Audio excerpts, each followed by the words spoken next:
નાબાલિગ કિશોરીને 2021થી emotional blackmail કરવાના આરોપોમાં ચોકી બજાર પોલીસની સર્વેલન્સ ટીમે ઉત્તર પ્રદેશના અલીગઢથી ગણતરીના કલાકોમાં આરોપીને ઝડપી પાડ્યો છે.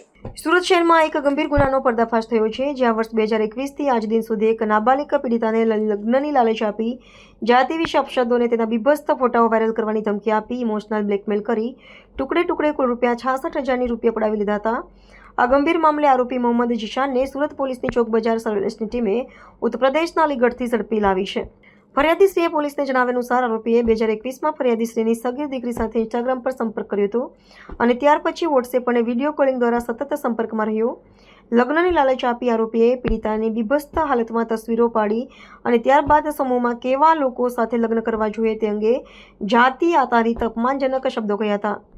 આરોપીએ આ ફોટોઝ વાયરલ કરવાની ધમકી આપી પીડિતાને ઇમોશનલ બ્લેકમેલ કર્યો હતો અને ટુકડે કુલ ₹66,000 ઓનલાઈન તેના બેંક ખાતામાં મેળવ્યા હતા. વધુ પૈસા ન મોકલવાને બદલે જાનથી મારી નાખવાની ધમકી પણ આપી હતી. આ કેસમાં પોક્સકો અને એટ્રોસિટી કાયદા હેઠળ આરોપીને ગ્રેપ્તાર કરવામાં આવ્યો છે.